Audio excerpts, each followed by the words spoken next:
Welcome to Fright Fix. In today's episode, we watched M3gan. M3gan. Oh, I was trying to M3gan. figure it. M3gan. Which actually, it kind of helped that the name of the film wasn't just Megan, because when you're typing for something, you're trying to find the right film. It's quite good when they have a unique name like this, M3gan, so that you can find it really easy. Like this is the right one that I'm reading about. Yeah, because I thought I was going mad because this other movie called Megan kept coming up in my search, and I had to, Meg as well. The Meg, the shark thing. There's through my searches, I realized there's a second Meg movie coming out. But yeah, I had to get to IMDb and realized it was M3gan. Yes, which I can't remember what that stands for. It stands for something third generation Android or something like that. Yeah, I thought it was quite a cool name for it. I was like, okay, that makes sense. That's why they've got a 3 in there. Yeah. But yeah, so this was a 2023 film, so a very new film, really. What did you think of Megan? So with Megan, I didn't know a huge amount about this film going in, but Megan seemed to have gone viral earlier this year. Is it earlier this year? Was it 2023 Megan came out? Oh, 2022, was it? Yeah. Okay, yeah, that sounds about right. Sometime. Yeah, because I didn't really know what the deal was with this film, because it went viral and like people on YouTube and whatnot were doing the dance of whatever Megan was doing. And I was thinking, like, isn't this meant to be like a violent horror movie or something? Yeah. So I didn't quite know what to make of it, but going in and coming out the other end, I still don't know how I feel about this film. I enjoyed it, but I don't know. I don't know if I'll ever watch it again. Yeah. But I don't know how I felt about it. I don't know if I think I liked it. I mean, I enjoyed it all the way through, but I don't know if I think it's a good movie. Yeah. Or would you recommend it? Yeah, I'm hoping you've got like a totally opposite opinion to me and I'm just kind of like going insane or something. No, I don't think you're going insane. I mean, I didn't really like it, if I'm honest. I mean, I have noticed that whenever we do kind of like comedy / horror, I never really like it, and I don't suspend my disbelief. I'm just like, that would never happen, or this isn't scary enough, and blah, blah, blah. I did that with Drag Me to Hell, and I've done that with other ones we've done. So I knew that this wasn't going to be the most intense horror film we'd ever seen, just because of the dancing videos, like you said, the viral videos. I was like, okay, it can't take itself too seriously. Otherwise, like that scene wouldn't have existed. So I did try to be a bit like nicer to this film when I was watching it. But I just don't think I like this genre of horror films, if I'm honest. Like, is it supposed to be scary and we're just not being scared? Or is it just supposed to be like a comedy with a bit of horror in it? I don't know if I'd even consider it horror, but I do think it had moments of suspense. I do think it's like a suspense thriller type thing, because when Megan kind of goes crazy and when she does start, offing people, like some of the build up to some of those scenes I thought were pretty good. But I just kind of feel like the movie, every time something violent happened on screen, it kind of cut away, and it just felt like it could have been gory or it could have been a bit more graphic, but it wasn't anything. It kind of, every time someone got stabbed or someone had acid or whatever thrown in their face or whatever had happened, like the camera kind of cuts away and you don't see anything. Yes, it's like, what are you trying to be? Are you trying to be like a gory, funny slasher film, or are you trying to just be like a weird comedy that doesn't really have anything, too deep in it? And it's like, I thought it was supposed to be like a slasher almost. But then you said, like you say, it cuts away before you see any of it. Or something a bit more, I think I would have appreciated it if it was something a bit more cerebral and something a bit more psychological. Yeah. And because there were some bits when Megan has these weird kind of looks on her face and whatnot, she can seem really menacing at moments. Because those vacant eyes, and then sometimes you can't tell, is she thinking I'm gonna kill you, or is she just looking into the distance or something? I always feel like with films that use things that look like humans, or are supposed to mimic humans, so like robots is a good example, or toys, or things where they have kind of human expressions to them, the uncanny valley of that this could be really creepy because it is mimicking a human, and therefore we try and put human emotions onto it. And you start to see that because as M3gan, like the story progresses, like you said, she becomes a bit more kind of, oh, is she there just to be friends with this child? Or is she actually, we know that it's going to become like what it does. But at the time you're thinking, oh, when's it going to turn and stuff? But I think for me, it just wasn't creepy enough to really warrant being an uncanny valley thing, if you know what I mean. It was like they almost did it, and there were moments in which you could think that it would happen. And I don't know whether it was for me that the actual doll wasn't that scary, or that it didn't do anything that was overly scary throughout the film. Like there was no point where I actually felt scared looking at it, and I think there was no change to it. Yeah, and I think it might be because the violence was absent, which and then in turn kind of takes away the threat of M3gan and what she's capable of. And just kind of touching upon what you said about, is this a horror? Is it a comedy? I think you're bang on. I think you're absolutely right, because I was trying to figure out what box I would put it in. Like, is it a horror, like a straight up, psychological thriller horror type thing, or is it something more like Drag Me to Hell, or is it like more of a comedy horror, like say, do you remember Gremlins? Oh yeah. Like, is it something like that? But it kind of doesn't really go too far in any direction, any of those directions. It kind of toes the line for all of them, or it's just kind of on the fence for all those categories. And because do you know the David character, the guy who's like the boss that kind of screams at him? Yeah. So that's Ronnie Cheng. Like he's a stand-up comedian. Like he's a known comedian. Yeah. So, and he had a shocking amount of screen time. Like he had a lot. Like where in any other movie, that kind of character would just be like a throwaway kind of character. They might the comic relief in here and there. Yeah, but he had a lot of screen time, and it's. I think the thing that confused me about like where it was trying to go was that Gemma and what was it, Katie? Katie. They weren't funny characters, and I'm not saying they needed to be, but like their characters were very what you would expect from a horror movie type characters. Like Gemma has a lot of mixed emotions about having to become this parent, and I have a massive bugbear with that storyline anyway. And Katie's like going through some really heavy stuff, and they're not funny, and they're not trying to be funny. So you don't think that this film's supposed to be funny. And then it does other things, like has, like you say, characters like David, who is obviously comic relief, and then M3gan herself kind of not being really scary either. And then so you're like, okay, well, this is like a pretty deep storyline that's then going against things that aren't as deep. And for me, it just jarred a little bit. And I was ending with like, okay, all right, where are we? I think with Gemma and Katie, just that whole storyline, I didn't buy it.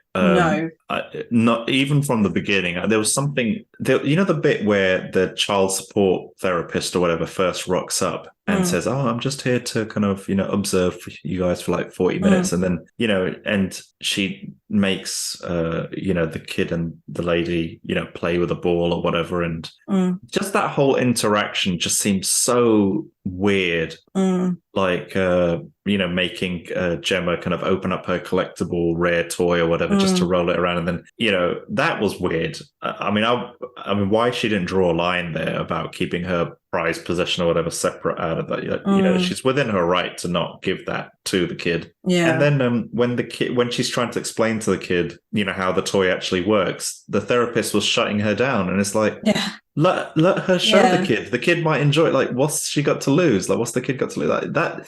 And I think that whole interaction just rubbed me up the wrong way. And I was like, okay, if this is the setup for the story and the relationship, this is like off to a bad start, because you don't she's given this kid, Gemma's given this kid, and we don't even really get to know much about Gemma first. Like, we don't know, like, does she have a problem with kids? Is there some weird relationship between her and her sister who's just passed away, who's the kid's mother? Like, there was no background. There was no, it doesn't even have to be a backstory, but just like there was no hint to it or anything. And it was just all very shallow and just the setup for that relationship was just very shallow and very. I totally agree. I think that was one of the things that annoyed me the most about this film, was that at the beginning, Katie's parents die tragically and unexpectedly. And I think I missed the single line in which they said that when she was being picked up from the hospital, because I had no idea. Did I freeze? Sorry. No.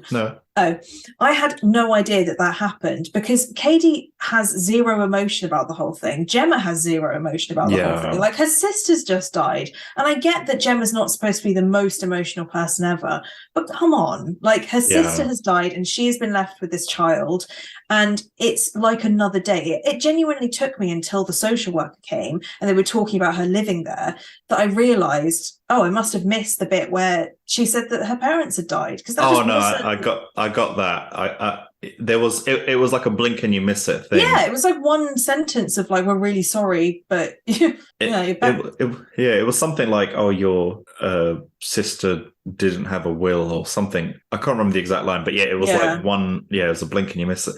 And the thing about her sister Gemma not having any emotion about her sister passing away, I thought maybe later on in the story it would explain why, like there'd be some kind of resolution to that, or some kind of resolution to why she had no emotion about it. Maybe later on it'll come up, and it hints to some, I don't know, past trauma or something. But there was, sorry, that just made me have an idea about what would have been really cool. Oh, go on. Imagine if, like, so they, just like you said, later on we find out that the reason that Gemma created M3gan was because her and her sister never had that relationship, and she was like trying to create that, and then it went all wrong, and that's why she's like so intent on making this work and putting all of her energy into it, is because she never had that as a child. Really good. Yeah, Sorry. that would have been better than that would have been better than what was presented. Yeah, some kind of So if the reason for M3gan existing and the reason why she fought to make M3gan so much against the company's wishes, had some link back to her and her sister, or some kind of unresolved issue there or something. And we've been quite negative about it. I will say that the premise of this film is quite cool, like a toy. That obviously Chucky's the only thing I can think of that's kind of like this, and Annabelle on like a completely different like spectrum. But when we're a person creating toys, that's something we haven't seen before, and it was cool to see her being put together, M3gan being put together and choosing what she'll look like and how she works, and the fact that it verges on Black Mirror at the beginning. So I was really interested in it, because I was like, oh, where's this going to go? Like, what is this toy going to turn into? It's just unfortunate that it didn't really go where I wanted it to, but I think the idea was solid. I think it's timely, especially with like the rise of things like ChatGPT and whatnot, and all that. Like, so this movie is suddenly very believable, like in terms of M3gan being this kind of android that wants to learn and is hooked up to the internet and can pick up information and gradually become, I don't know if self-aware. I don't know if ChatGPT would ever become self-aware. Well, you never know. I say that, but it's just it's suddenly what would have been science fiction in the 80s is suddenly a bit like science fact now. Yeah, it is very possible that we would have a M3gan thing type at one point. But that was the other thing that I didn't quite understand about the technology in this film, was that it seemed like it was in the future, because Gemma also had like an Alexa that was way more competent than an actual Alexa. And so then I was like, oh, is it in the future? But then nobody else seems to have anything that's like overly... did she make that? Is that what I think she made that. I think it's one of her creations. Yeah. It's one thing I wasn't too happy about was the whole situation with the dog. I wasn't too happy that the bad character was called Celia. Oh yeah, that's true. That's true. Even with Celia in there, like, she wasn't a bad character. Like, she was just to be honest, when we first introduced her, she seems like a fairly friendly neighbor who. Yeah, Gemma was being the rude one. Yeah, like literally immediately, like Celia's literally saying, "Oh, hey, how you doing? Oh, who's that little girl with you?" And Gemma's like, "I have not got time for this. I just had a long drive. I need to go home. Stop letting your dog into my yard," or whatever. And it's like a lot of Gemma's problems, or a lot of this, she was the cause of a lot of her problems in this movie. Like, very true. Yeah, just patched up the hole in the fence, and the dog wouldn't run through to her part of the garden. And if she maybe just put a bit more care and attention into her relationship with Katie at the beginning, rather than putting effort into building a robot to take care of Katie, none of this would have happened. And it's just, but then by the end of the story, I just feel like Gemma wasn't even taught a lesson. Like she just kind of got out of this situation and survived. And it's like the employers, the boss at work and his little assistant get freaking murdered. Samurai sworded in a letter. Yeah, and they weren't even that bad. Like they didn't do anything wrong. Like they were reasonable guys. I think the one character the single character I don't know why I felt satisfaction when they died, was that kid, the boy. In a weird kind of way, I felt a degree of, okay, this guy's going to grow up to be a rapist or something. Like, he was terrible. He was really bad. I was glad. Like, I liked when she was pulling his ears, and I was like, okay, that is what a kid would do to another kid in in a fight. But then she just had to take it too far and, I guess, push him in front of a car. Or... She didn't even push him. He just tripped into the car. So the one kid that deserved it. It wasn't even Megan. It wasn't even Megan that did it. But that is a really good point about Gemma, is that she isn't a likable character, and there isn't an arc in which we then root for her. I guess you root for her because the other option is Megan, and obviously you're not going to be rooting for the robot, so you kind of end up rooting for her. In a weird kind of way, part of me wonders, like, Megan was a better pair, better pair and a better carer, better friend than Gemma was. They mentioned that, didn't they? Like 3/4 of the way through the film, they were like, well, I think Megan says to Gemma, you're not doing it, so let me do it. Like, I will be Katie's best friend, and da-da. And they were like, yeah, that kind of makes sense. I do think Katie was a good character in terms of, like, her obsession with Megan was really interesting. Like how she became totally dependent on Megan and almost addicted to having her around. And that was interesting. I think that, and the fact that then Katie is the one that ultimately kills Megan because she chooses, like, flesh and blood over metal or whatever. I thought that was quite sweet. You kind of don't even need Gemma in that situation for that story to be an interesting one. I think so Katie was, like, really addicted to what essentially was her new toy, and she got a bit too much screen time with Megan, so then she'd become really hooked to Megan. And I think with most kids, I think the way they kind of get over toys or whatever, or kind of have some kind of end with toys, when they break those toys, and then they suddenly can't play with them anymore. That's such a good point.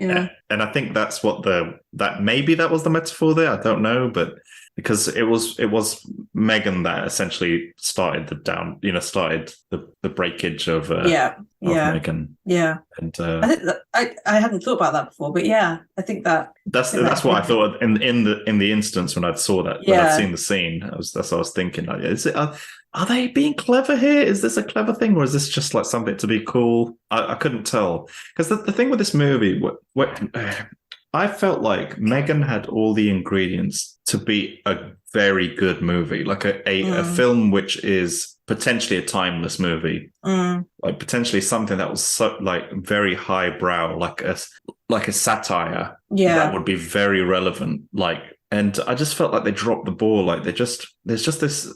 The ideas are good in the film, but there's just this lack of polish around all the edges of everything of this movie. Yeah, I'd say in its current state, it's above competent. Yeah, and, I mean, it's not terrible, but you know what would make this, like, a really great film? If Jordan Peele directed it, I think he would get the perfect mix of dark comedy and plus horror to a point where it would do the things that I kind of wanted it to do. It needed a bit more depth, but also needed to make fun of itself. And I think that, like, a Jordan Peele injection would have been great. Whilst I was watching the movie, throughout the entire movie, I kept thinking about a different director that could have done a better job of this movie as well. And for me, it wasn't Jordan Peele, but it was Lee Wannell, I think his name is. So he's the guy who directed Invisible Man. Oh, And I yes, was because just Invisible Man's very like technology based or like Black Mirror-y almost. Yeah, and I don't know why I kept thinking of him. And funnily enough, he's like a friend of James Wan who produced the movie. Yeah. So yeah, because like, the thing with what Lee Wannell did with Invisible Man was he elevated something that could have been very run of the mill to something very mega polished and just very incredibly well put together. And I just feel like with this movie, this movie would have worked well as a satire, I think. And it could have been a very important film, but I just think there isn't enough beneath the surface. It's just there's no depth in this film. I mean, there's kind of fleeting moments of it, and it's a real shame. This movie is a bit like, it starts off with like, what if RoboCop was not a cop but a kid's toy? Yeah, and he, like how RoboCop has the prime directives like uphold the public trust, serve and protect, and like Megan's got her kind of directives with the kids, and they make it quite explicit, like, oh, that's the primary user, they're the secondary user, But and then the second half is like the first Terminator movie where Megan just goes crazy and wants to kill, right up until the bit where when Megan's cut in half and then she comes back for one more bit and then she's like dragging herself off. That's literally lifted from the first Terminator movie. Like, that's exactly I didn't even think about that. RoboCop and Terminator were in my head the entire time I watched this movie. And I would not be surprised if there was heavy inspiration from both of those movies. Yeah, I can imagine. And what I would have loved is, how like right at the beginning of the film when they're putting the skin onto Megan's face, I wish they never showed the skull, the robot skull. Yeah. And I wish they saved that to the very end, because it just would have been a bit more impactful. And then that would have been like Terminator as well. Because I was going to say, just like Terminator. Yeah. That I felt like was a bit of a schoolboy error. Like, why did they reveal the skull so early? It's like, that's a really good point, because I actually wrote that down of like, I think one of the reasons I didn't find Megan scary was because she is just a machine. Like, I knew that, and that's probably what it was that we'd already seen her as just a machine from the beginning. And so, okay, she's gone wild and she's now murdering people, but like, there's no malice there, there's no intent, because it's still just a machine and its wiring is messed up, Yeah. Did see with the dancing, did that happen anywhere earlier in the movie as well? I don't think so. Not what I can remember. Yeah, because I couldn't put my finger on it either. But what would have been better would have been if the dance scene, maybe if Katie and Megan were practicing a TikTok dance or something, and it was just all done in a very innocent, playful kind of thing. And then the second time Megan does the dance is when she's on a murderous rampage. Like, that would have been a nice kind of like mirroring. But it was I can't remember. I hope it didn't do that, because I hope it didn't do that so we don't sound like idiots. Like, this would have been really great if this happened. And it actually did. But yeah, I agree. Like, there's little things that you can do to change these types of films, like, that would elevate it to a point.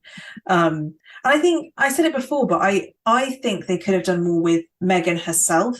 As I don't know what it was, but I felt like she just didn't do enough to be creepy. And even if this wasn't supposed to be a horror, it wasn't supposed to be scary, like, you can still creep the audience out. And I just was not creeped out by her. I don't know if it was like her clothing or the way she walked or her hair or her face or what it was, but I don't know, her just sitting there with a blank expression on her face didn't give me the creeps. And that kind of is a missed opportunity, because she does that quite a lot. Like, when she's just looking out of the window, you want to look in and go, ooh, that's really weird. Like, what a film that isn't great, but I also kind of love, is The Boy. Have you seen The Boy? Oh, is this the one with that when the girl Brahms goes to a house and has to babysit a doll? Babysit the doll, yeah. I remember that movie. I quite like that film, actually. I liked that film. I've seen it a few times. Brahms was his name. That was creepy because the doll was really creepy by itself. It never moved. Well, it kind of moved, but it didn't move for a long time. Nothing happened while you're looking at the doll. Obviously, other creepy stuff happens, but when you're looking at it, but it's just very uncanny the way that it was put together. Yeah, it's very even just looking at it was scary. So it's like, you could do that with Megan herself. Even if she was almost like even more cute, it might have worked. Like, you go the other way with it and you make her so cute that it's like disarming and weird. But she just kind of like sits in the middle of, like, she's kind of tiny bit creepy, but not really enough of either way. for her to just like make an impact straight away, in my opinion, my humble opinion. I think I think my kind of two things for me just sum up the movie and the things that just didn't work for it for me is firstly that just the setup between Katie and Gemma. So the two lead characters of the movie that carry the whole movie, their setup was so bad.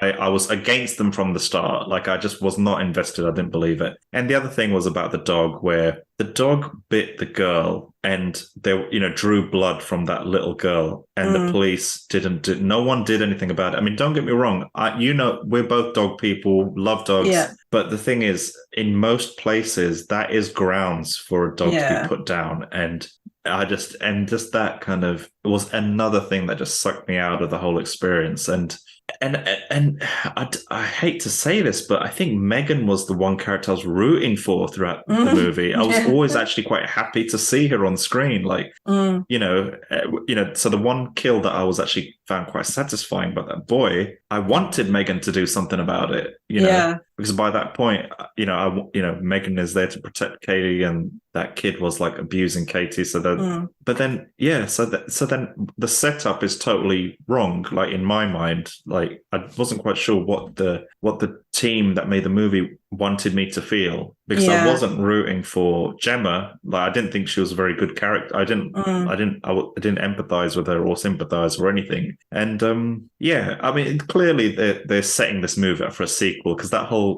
copy and paste of the M3gan files onto that other laptop, they're gonna build another M3gan or something. I was thinking that. I mean, I completely agree with you. I feel like maybe what would have been better is if the story was centered around Katie. Like it starts with Katie and her parents get killed, and she gets sent to her aunt's house, who her aunt is really busy as this kind of toy tech person who has no time for her. She's really lonely.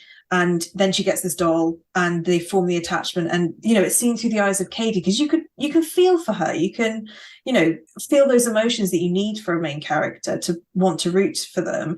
And then you kind of want to tell her to not get too obsessed when you see her getting more and more obsessed, and you've got Gemma telling her she is, and like that's how it builds up. And then it makes you want to root for the main character rather than M3gan, if it comes from Katie rather than Gemma. Like that could have been a really interesting story. Yeah, I agree with you. And it's like with our last episode, we did The Exorcist, and it's like Reagan was set up from the beginning to be a very likable, everyday kid, just a normal kid. And we get enough time with her, and it's nothing significant, but it's enough time with her where we feel like by the end, when she does get exorcised, you're kind of relieved. Well, I was relieved that this is over, she's safe now. But there's a point in the movie where Katie becomes a real dick to Gemma.